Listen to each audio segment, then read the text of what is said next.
So the sources in the Palestinian Authority and the Fatah are saying that in a closed discussion that the policy of a sit and do nothing is costing the Palestinians a very heavy price. They're kind of getting fed up with what the Palestinians are doing. Sources in the Palestinian Authority estimate that the threat of annexation has been postponed for 2 to 5 years, and I've read several articles that say that, at least to 2024, and that Mahmoud Abbas must take advantage of this to return to the negotiating process. The Times of Israel reported that sources with direct knowledge of the matter, they claimed that the Trump administration gave the United Arab Emirates a commitment during normalization negotiations that Washington would not renegotiate Israel annexation of parts of the West Bank until 2024 at the earliest. That's what they told the Times of Israel. And so you can see here that President Trump is kind of saying, hey, I really believe I'm going to be reelected in 2020, and then we'll put this thing off, we'll get everything going, and everything hopefully will be solidified by the end of 2024. We'll have to see what happens. But continuing on, a Palestinian security source said that lately there have been contacts between the American and Palestinian security forces to investigate the PA's readiness to return to negotiations in the light of the postponement of the annexation plan. So you hear in the news that, oh, the Palestinians don't want to have anything to do with it. We're condemning this United Arab Emirates and Bahrain deal. But then if you get real deep down in the details and just keep reading and researching, you can see that there are people that are willing to negotiate and possibly come to a negotiating table because of the annexation plan has been pushed off. So the Palestinians have made it clear to the Americans that meanwhile, there is covert security cooperation between them and Israel, and all of this information is from the Middle East expert Barak Yadid. He's the head of the Arab desk at the TPS news agency. And then finally, and apparently the most concerning, we must remember that the main player in the deal with the Emiratis is former senior figure in the Palestinian Authority, Mohammed Dalan. Now, he's the close confidant of the Emiratis leader, Prince Mahmoud Zayed. Dalan is looking forward to the day when he will return to the leading the PA and will succeed Mahmoud Abbas. Now, if he was in, they'd already be at the negotiating table, but he's not the head yet. He's interested in doing this as the head of the Palestinian state. And this is where he is directing the Emiratis' leadership. And another worrying item, the article says, is that the Prime Minister, Netanyahu, is still committed and bound to the paradigm of two states. He never denied or expressed regret for his Bar Ilan speech where he advocated a two-state solution. We're talking about Prime Minister Netanyahu here. Even if he claims that it would be a demilitarized state, everyone knows that ultimately a demilitarized state is a state like all other states. They would eventually get weapons. And we know that that's where the Great Tribulation is going to emanate from, or at least part of it. Jesus prophesied about it in Matthew 24. So when the two-state solution is created, yes, they'll get guns in there, they'll get weapons of war, and it's not going to look too good for some of the Israelis that stay out there. Of course, we're going to be going out there trying to warn them to get them to leave. Many of them will leave. The Bible says Judah will be fighting in Jerusalem at the time of the Battle of Armageddon. They're not going to be out there in the West Bank. They're not going to be hiding down there in Petra. They're not going, that would be a suicide mission for them. And so we'll just have to see how everything plays out.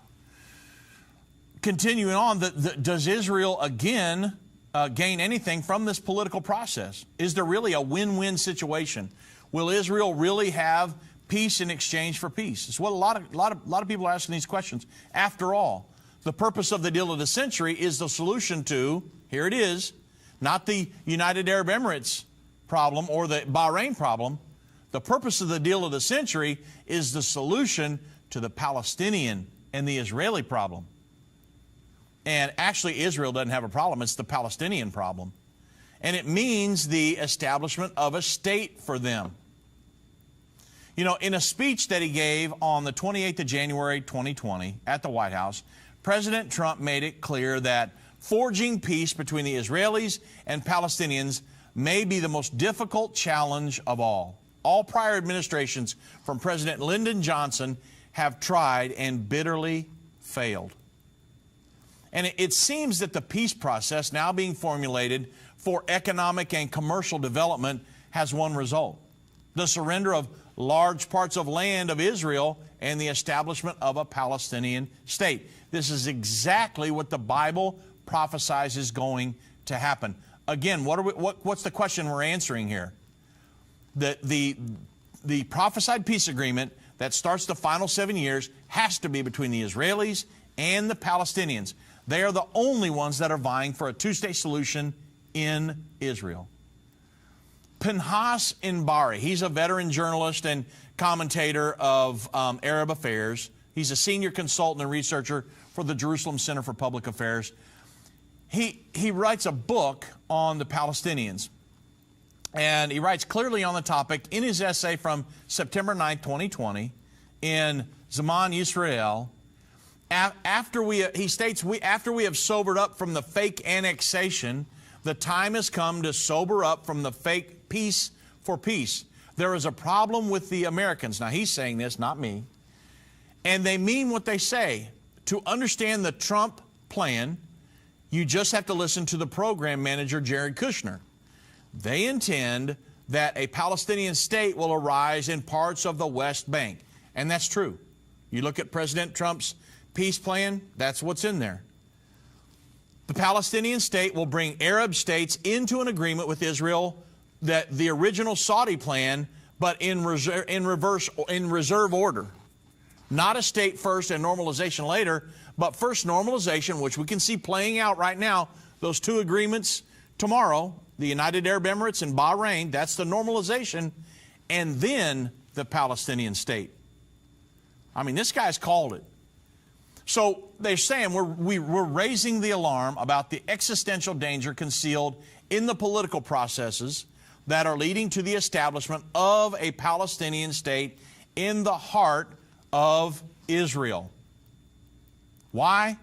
Because the conflict, when all is said and done, is between Israel and the Palestinians. So let's talk about the Israeli-Palestinian conflict. What is it all about? Where did it start? What's the origin?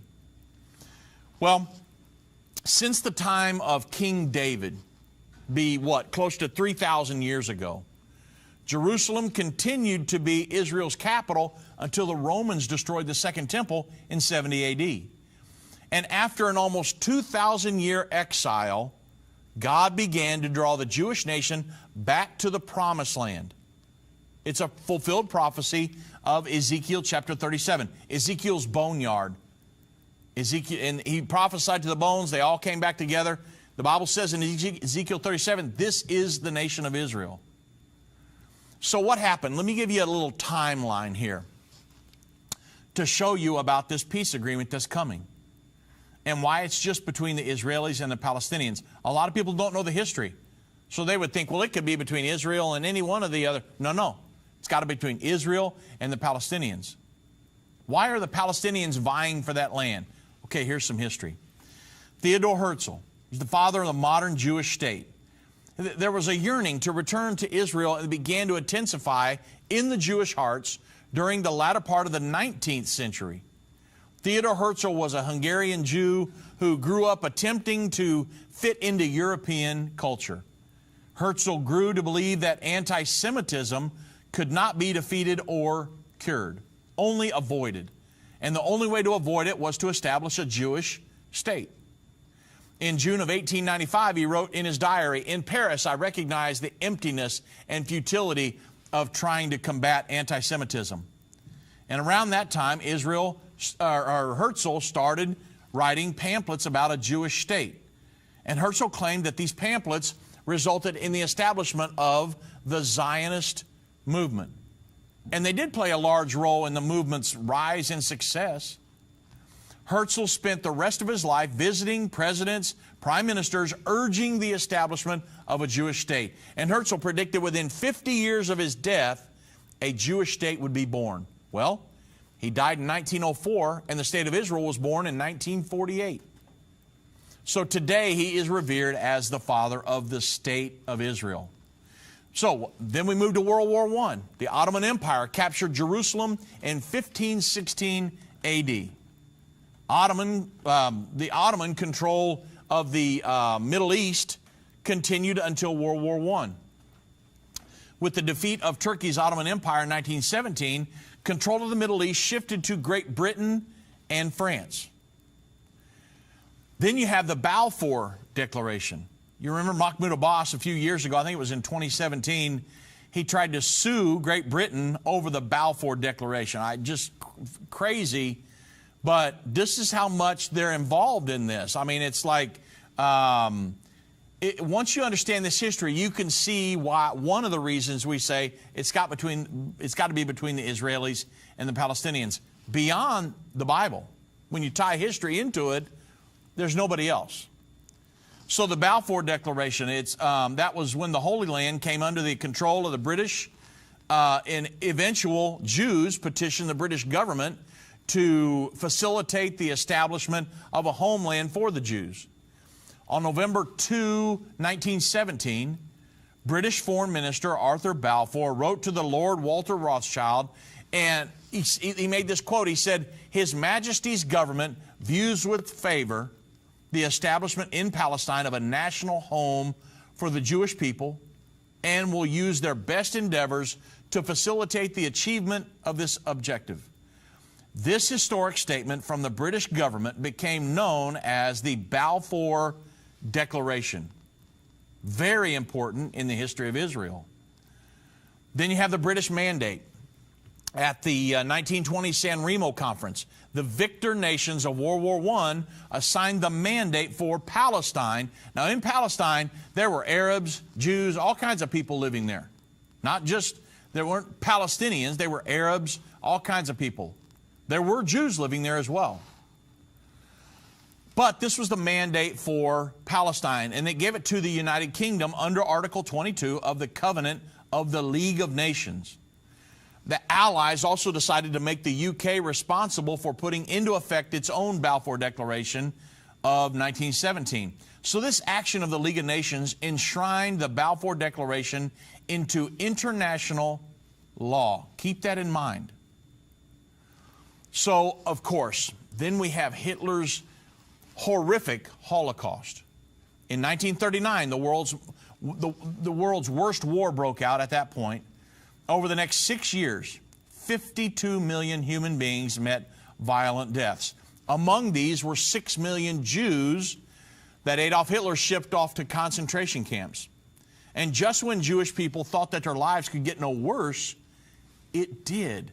Hitler's gas chambers and crematoriums cruelly snuffed out young and old alike. Hitler's goal was to rid the earth of the Jews once and for all. And he called his extermination campaign the final solution. Totally a horrific situation in history even. And so, what are we doing? We're answering the question, why does it have to be Israel and the Palestinians, an agreement that starts the final 7 years?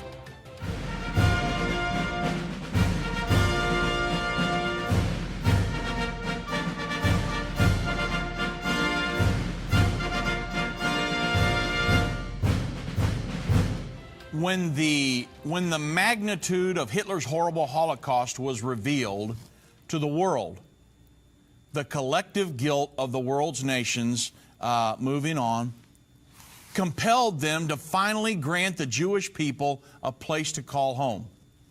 On November 29th, 1947, and here's where we're going to run into an issue. When the world international community recognizes Israel, that's when the Arabs, they just were ready to rise at that point. On November 29th, 1947, the United Nations voted to partition the area of the British Mandate into an Arab state and an Israeli state. The Jews were thrilled to have a homeland for almost after almost 2,000 years of being sifted through the nations, accepted the partition plan with great joy. Well, the Arabs immediately rejected the plan because they saw them as invaders. But again, you can't rule out the God factor. God was drawing them back. This was happening by a God movement. And so the Arabs they were fighting against them. Imagine a 6 days war and what all happened there. But the Arabs immediately rejected the UN partition plan, and they didn't want a state. They simply wanted to eradicate the Jews. So because they didn't own that area, that was not the Palestinians' homeland. That was not a state. According to Town Hall, let's talk about the Palestinians. I want to get into that for a second.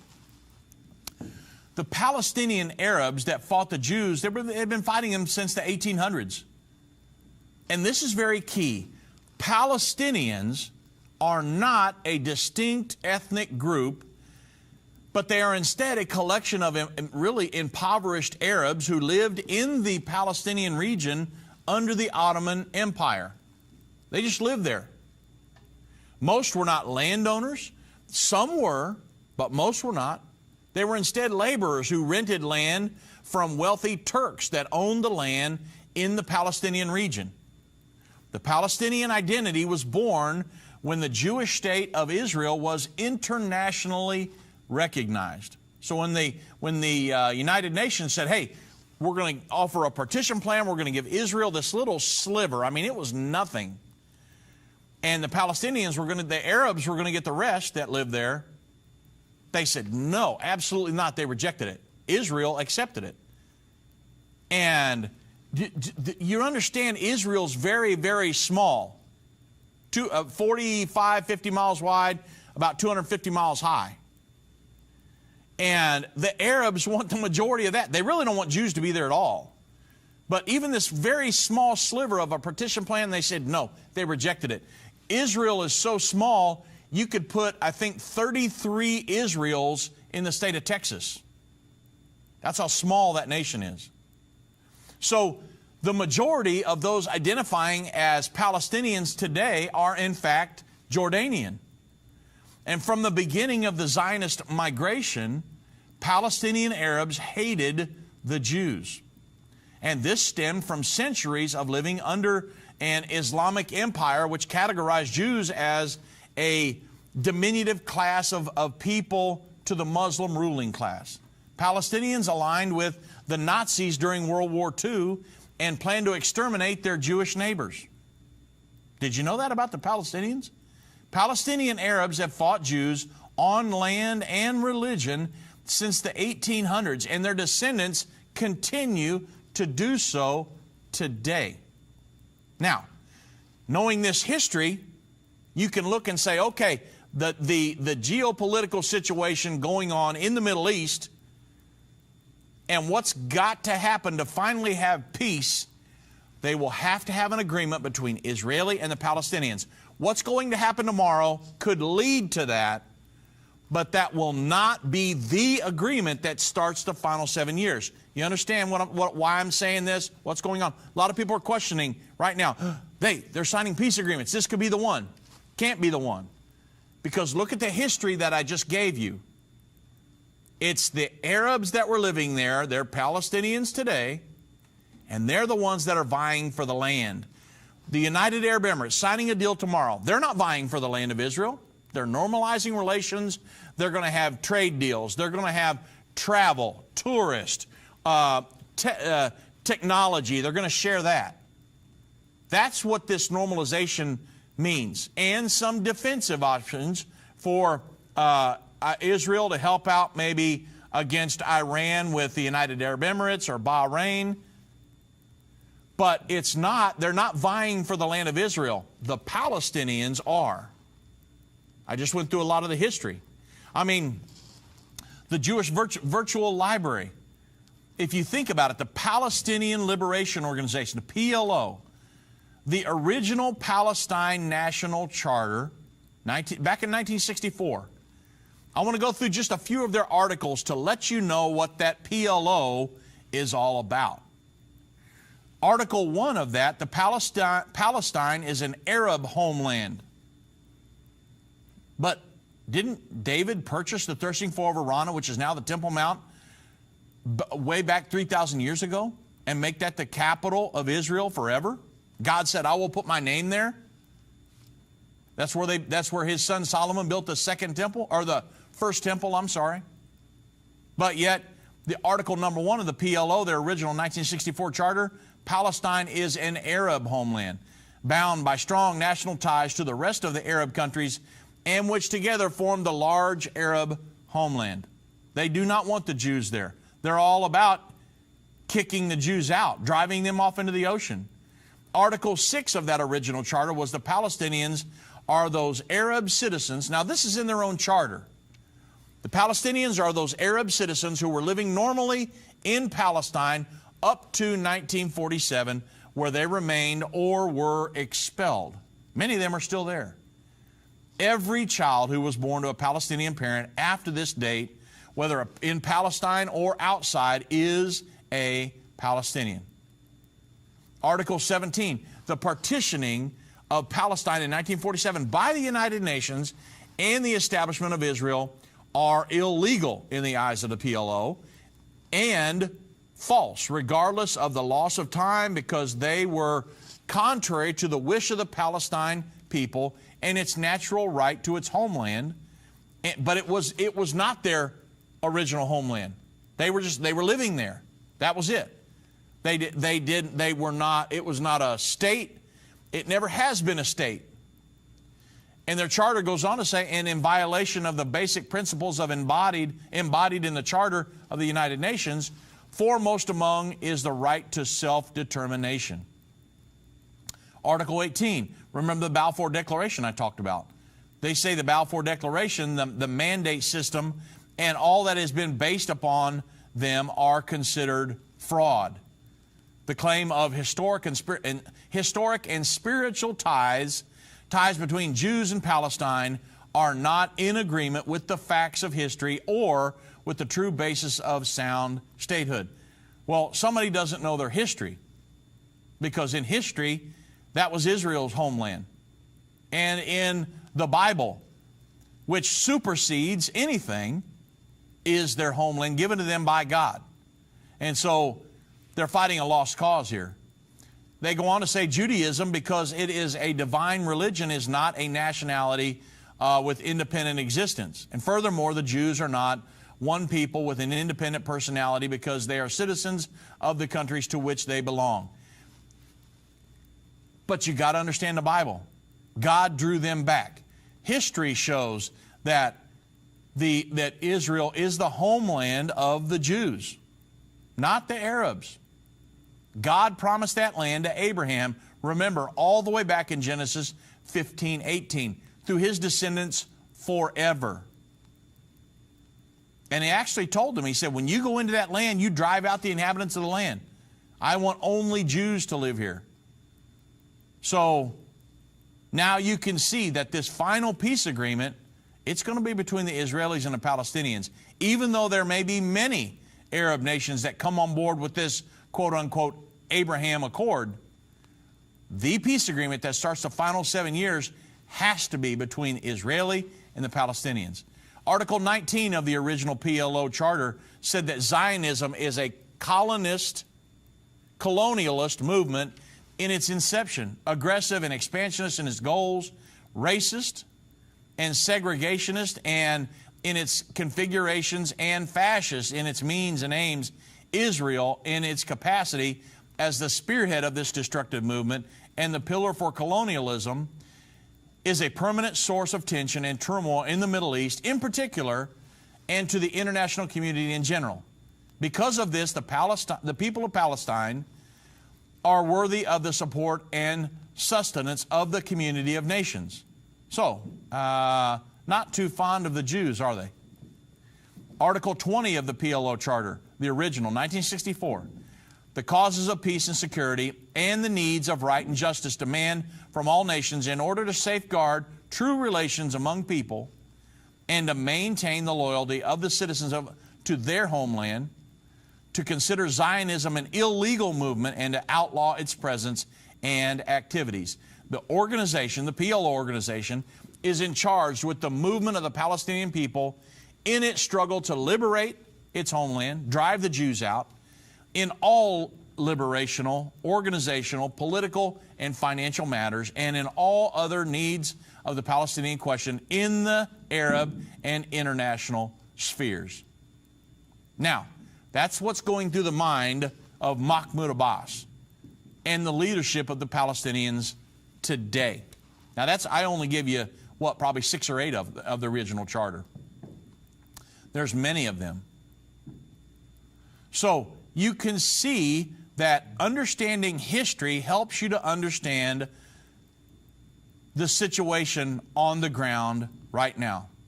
Mahmoud Abbas sees Israel as, in his mind, illegally occupying 1 square inch of Israel today. He considers it Palestine, but it's actually Israel today. And so now, if you look at this from the biblical and historical perspective, again, what's happening tomorrow?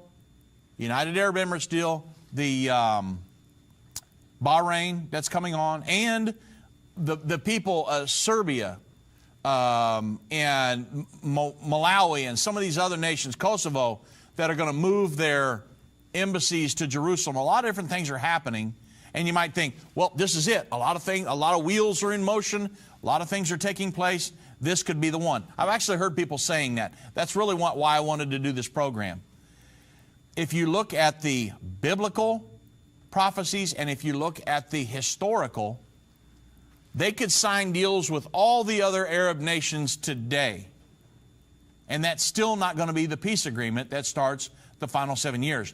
They will have to get something done between the Israelis and the Palestinians because look at the original PLO charter. They're the ones that are fighting for a 2-state solution. They would love to drive Israel off into the sea, liberate. It's the Palestinian Liberation Organization. What do they want to liberate? They want to liberate Israel of the Jews. They call it Palestine still. And you understand the Jerusalem Post was originally the Palestine Post. But they were just Arabs that lived there prior to 1948. So now you can see that I wanted to go into some history. I wanted to go into the Bible and show you it's got the one that starts Daniel's 70th week, the final 7 years before the second coming of Jesus Christ and the Battle of Armageddon. We will be watching for an agreement between the Israelis and the Palestinians. God bless each and every one.